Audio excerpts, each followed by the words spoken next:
up, Humanoid Nation? And hey, Carl. Today's video is going to be by What Culture Wrestling. Jesus, it's been What Culture Wrestling 2 years ago. The 10 most uncanny predictions ever made about wrestling. Let's see what they have for us today. And let's do this. When you're a professional with a proven track record, you need to be careful about your predictions. They can go horribly wrong and make you look silly in so doing. For example, having It's called a prediction in the business didn't stop Mick Foley from telling the WWF to cut the floundering Rocky Maivia. Additionally, legendary booker Jim Cornette predicted the downfall of All Elite Wrestling for April 2020. Jim Cornette, man, he hates AEW with a passion. Of course he's going to say they're going to go down, even though they're still here. I gotta start watching AEW again. The Hurt Syndicate. Or We Hurt People, MJF. I'm gonna go back and watch that. Then again, sometimes the most extreme predictions find their purchase. I'm Cy for WhatCulture.com, and these are the 10 most uncanny predictions ever made about wrestling. Number 10. Jim Cornette predicts and changes the future. In 5 years' time, we're really going to need them. Those were the words with which Jim Cornette pleaded with WWE upper management as mainstream North American wrestling faced something of an existential crisis. He knew that WCW was doomed, he hated what ECW was doing, of course he did, and he knew that the independent scene of the late 20th century was nowhere near enough to replenish the talent pool that had evaporated following the collapse of the territories. In 1999, he tasked himself with formalizing what we now call the developmental system. Driven by his loathing of the culture in Connecticut and Vince Russo, he reframed Ohio Valley Wrestling as the one-stop shop for building new stars. OVW booked its own shows and trained its own talent, in addition to the muscle monsters dispatched there by WWE. While Cornette was a year off, WWE did need the new stars whose early careers he was navigating. The promotion was performing dismally when the boom bust, as Cornette predicted it would, but by 2005's WrestleMania 21, OVW graduates John Cena and Batista posted. What a class that John Cena and Batista were in, along with Randy Orton. Cornette, and many have, but he was an uncredited architect of WWE's future. Number 9. Jim Ross predicts the rise of John Cena. Jim Ross was equally perturbed about WWE's ability to create new stars as the new millennium dawned. The man was instrumental in procuring the signature of The Rock, to whom he extended what was then the biggest money offer ever made to an unknown rookie. Ross was adamant that Rock was worth the investment. He developed a great relationship with Brock Lesnar and his family, and even forbade the WWF from recruiting him in his senior year of college to convince his camp that he had his best interests in mind. He also personally interviewed John Cena, in whom he saw the next thing. Ross told Vince McMahon in the year 2000 that I think I signed our main event for in 5 years at WrestleMania. He went one better than and yet almost John Cena almost got fired until he got his rapper gimmick.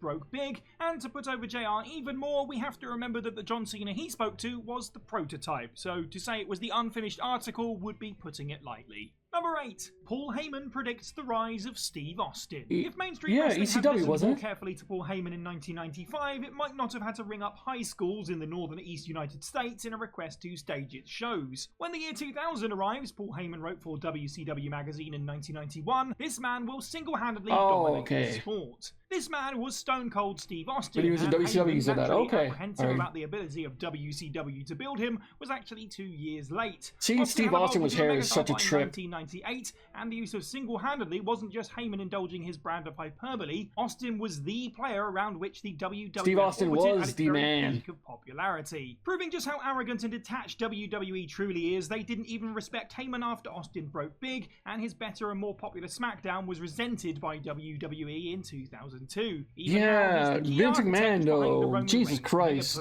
A spoiler, not a prediction indeed. Number 7. Cody Rhodes is adamant that the indie movement is massive. The 5 words that shaped the modern professional wrestling landscape are Cody Rhodes tweeting, "I'll take that bet, Dave." Rhodes was convinced that the movement that sprawled across New Japan, Ring of Honor, and the independent circuit, of which the Elite were the center, was only limited by its own browbeaten ambition. He knew that he could draw a 5-figure gate, and such a show could double as a pilot for something bigger than it was in and of itself. Accepting the bet from Dave Meltzer was itself a hint of his ability to promote a show. He cast himself as both underdog and industry savior. Those who purchased tickets could not only watch a fun and significant event, but facilitate the next chapter of wrestling's history. They were part of it. It was because of them. Well, almost. Some kind of bullshit. As romantic as the tale is, it's and yet not I still drink accurate. While Cody and the Elite boasted quite incredible drawing records and made All In happen, okay, nothing Tony there. Khan was drafting plans for AEW already. Still, Cody's prescience was undeniable. It's little wonder that he was the top babyface when AEW launched. Number 6. Vince McMahon's biggest power play succeeds. Vince was always incredibly erratic. He wanted to sign Bret Hart for 20 years before deciding that he didn't want him at all,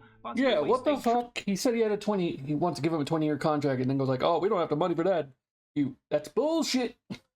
True to that belief, even when he had to convince Bret otherwise to get him to go away. And the reason being, Vince knew that WCW wouldn't know what to do with him. WCW booked excellent professional wrestlers with respect, but only to a certain level, and that's before the promotion fell apart. Unless you're a big top player in WCW, then they book you right. Well, not really, but you know what I mean. 1997 happened when WCW was kicking the living snot out of the WWF for 83 weeks and commercially. The WWF of 97 was excellent at its experimental peak, but WCW had actually discovered the way to connect to its audience, and its crowning achievement was imminent. Then Bischoff lost his absolute mind with hubris, and unable to build Bret Hart, went the controversy creates cash route by installing him as a referee. Yeah, what the hell? WCW made no cash with Bret the Hitman Hart, and Vince McMahon was laughing all the way. Oh, I got you, pal. MJF predicts his career-defining feud. MJF, before revealing himself to be a snake, albeit with bleak the best character ever, disclosed during his seminal feud with CM Punk that he was drawn to pursue his dream of being a professional wrestler because of him. This disgustingly talented man, who is better than all of us, and we all know it, was we all know it, working towards another goal before he abandoned it. When dreading the prospect of furthering his education via football scholarship, he was reminded of his real goal upon viewing an Instagram post of CM Punk and Daniel Bryan shaking hands, exchanging Ring of Honor days before they wrestled as entrants number 1 and 2 in the 2011 Royal Rumble match. Then and there, MJF quit school and started his training. In his words on Facebook, he was about to dive into the adventure of a lifetime. Even a man as driven with as much self-belief as he is couldn't have predicted just how prophetic he was being. That very image not only drove the adventure of a lifetime, but informed what many consider to be the greatest professional wrestling program of the last century. MJF could retire at the same age most of his peers are stuck in the WWE Performance Center and leave the business as a legend. In a note of serendipity, 2011, the year of which MJF was reminded, was also the year in which... Number 4, Brian Alvarez predicts AEW. Brian Alvarez of the Wrestling Observer newsletter wasn't in the best of places in 2011 because pro wrestling sucked so much back then that its breath probably still stinks. That's what... TNA was deep in its woeful Hogan and Bill. Oh, you have to remind me of Michael Cole and Jerry Lawler. That shit was horrible. That whole year.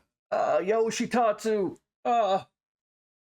Bischoff connection period. That garbage made the Vince McMahon of 2019 look as cutting edge as early 80s Bill Watts. The WWE, meanwhile, promised change but eventually booked the face of the revolution, CM Punk, as a scab on television. He crossed the picket line and into the corporate bosom of a man, Triple H, he had referred to as a doofus several months prior. Not only was wrestling terrible in 2011, but it also felt like wrestling didn't care that it was bad. So it was perhaps out of hope rather than prescient expectation that Alvarez despaired and wondered why a company like AEW couldn't exist. In his words, there's no reason you can't create a wrestling product where you can get all of the guys together and say, do what you want to do, create your own character, be yourself with the volume turned up. Maybe one of these days, someone's going to have some money and give it a shot. Thank you, based Alvarez, I guess. And then the money mark came around. Dave Meltzer predicts the return of Daniel Bryan 2 years prior. When Daniel Bryan was medically disqualified and forced to retire by WWE, Dave Meltzer wrote the following in the February 13th, 2016 edition of the Wrestling Observer newsletter. As more and more knowledge comes with the specifics of brain injuries, solutions... I gotta say something. Why do people give Dave Meltzer praise? He's Dave Meltzer.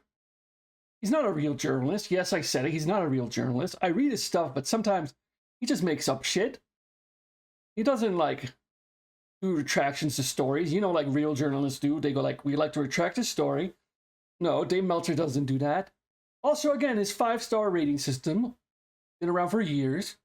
Then he does 6 to 7-star matches. Never gave Kurt Angle, Shawn Michaels, or Triple H a 5-star match. Or anybody from WWE, I think. Just likes to give the Japanese guys from Japan, all of them. I'm going on a rant. I gotta stop. I really do. aids in healing those specific issues I like Dave will also Meltzer. be worked on. But, Adding, it is unlikely, but it's far from impossible that one day Bryan will show up on television and surprise everyone. Like when he said he knew that Andre the Giant was going to win the title at WrestleMania 2. He knew for months. Sure you did, Dave. Sure you did. Yeah. Telling them, today I consider myself the luckiest man on the face of the earth. Daniel Bryan was medically cleared on March 20th, 2018, and when he showed up on television, he didn't allude to his next program. He spent 10 highly charged minutes extending his gratitude to his fans, WWE and its medical staff, and his wife, Brie Bella. It was a bold prediction from Meltzer, but not some romanticised, uninformed guess. He sensed, without knowing the actual reality, that WWE might have a disproportionately cynical perspective on things, given the way in which Dr. Joseph Maroon was portrayed in the film Concussion. He knew Danielson would indeed fight for his dreams, and he consults with medical professionals to inform his stories. Most importantly, he knows that never, literally never, means never in pro. Also, does Dave Meltzer have autism? He always has to be right about everything. Kind of has autism. He's on the spectrum, isn't he? Wrestling. Number 2. Reddit user correctly predicts every WWE results for years. Yeah, this guy is supposedly working for the company. In the early to mid 2010s, R Squared Circle Reddit poster Dolphins 1925. Dolphin 1925, yeah, that guy. Inside information or from her. a mole within WWE had a not unremarkable record for their spoilers. Anybody could have written that John Cena wins lol and appeared somewhat smart, but Dolphins 1925 was eerily accurate more often than not, and even provided additional context to his intel.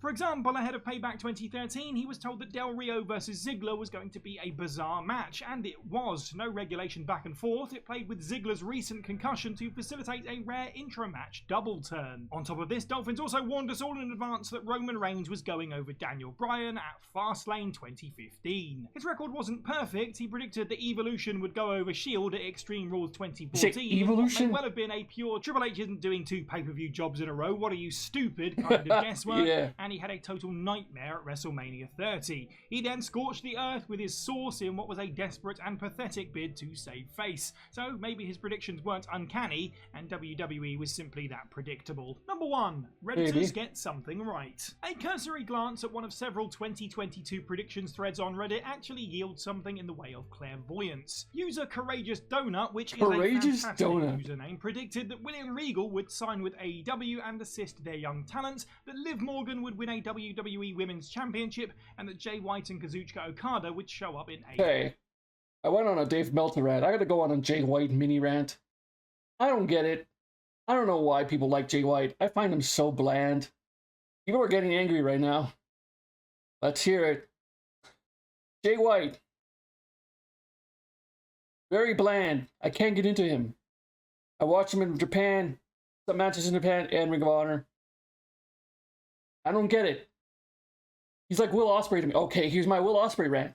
Will Ospreay, I can handle him for like 5 minutes, and then after that, I get bloody annoyed by him because he just does kick out after kick out and just move after move after move. Finish the damn match, Will Ospreay.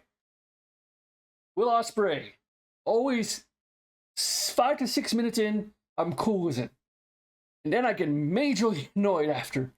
Jay White. It's like watching paint dry. Oh, people are getting mad. People are getting mad. I just don't like Jay White. Okada's great, but not in AEW. In Japan, he was. He's just another guy in AEW. Bobby Fish, I miss him in AEW. Anyway, gotta continue on. Just Jay White is kind of bland. Like Norman Smiley. Like I never really liked Norman Smiley. AEW. Larkanen predicted that Keith Lee and Athena would sign with AEW and sticking their neck out. Oh, Keith Lee, man. Come back, Keith Lee, wherever you are. I miss you. Claimed that we wouldn't see Karrion Kross in an AEW ring. Guessing that Tony Khan would show the restraint money with mark, his Tony checkbook was Khan. certainly bold, perhaps even uncanny, although that's rather undone by the fact that... When we speak about Karrion Kross, Killer Kross was amazing. Karrion Kross, not so much. Okay, NXT Karrion Kross was a beast. Then he went up to the main roster, did nothing with him, put him in the Final Testament, still nothing. I hope he does better. Hope he does better. Khan apparently wanted Cross to do a one-off job to Wardlow. Country Caravan was downright John eerie, Laurinaitis, fuck you! John Laurinaitis and his generally being hopeless. You dynamic dude, you. One horsewoman. Sasha Banks, Mercedes Moné. Sasha Banks literally threw a title on his desk on the way out. They also predicted that bad publicity would lower WWE's brand value. And Mr. Dark went one further, correctly predicting against all reason that there'd be a big WWE management shakeup, one that could involve Vince possibly stepping down. And considering that by the early 2020s, most wrestling fans had resigned themselves to the fact that Vince was never leaving the company. Yeah, it was dying, one of those. Well, I thought it was downright spooky. Even if that Vince was never leaving the company or dying, well, I was one of those fans that thought he was going to die in the ring, but when this tweet came out, I go like, holy shit, did hell just freeze over? This was downright spooky, even if it didn't last. And that's the list. Yeah, he came back, but then he got out. Down in the He's comments no longer below there. Which of these predictions is the most remarkable in your head, and of course let us know of any others that we didn't include. Make sure you like this video, share it with your friends, man. subscribe and hit that He's notification so bell. good. Head over to whatculture.com for So more content good. on the daily. I've been Cy for What Culture, and have a good week. Yeah, have a good week. I don't know, man. MJF is so great. I gotta start watching AEW again, but there are characters there that there are wrestlers there that I don't want to see. Like, what happened to Juice Robinson? He was so good. Just became another dude in AEW. Okada became another dude. What's his name? Kaneska Takesha's something. I'm enjoying him. Kyle Fletcher. Oh, I liked him in the tag team of Aussie Open. They were great. But as a protostar, Kyle Fletcher, I don't know. There's something off about him. Like, you went from Aussie Open Kyle Fletcher to a protostar Kyle Fletcher. That's like when Bradshaw went from APA Bradshaw to John Bradshaw Layfield, just like that. It's like, the hell? Anyway, there's some good things and bad things about AEW. That's another side rant for another day. But anyways, that's it for now, Humanoid Nation. Yeah, that's about it, Humanoid Nation. Humanoid out. Bye. Pasito a pasito, suave suavecito, nos vamos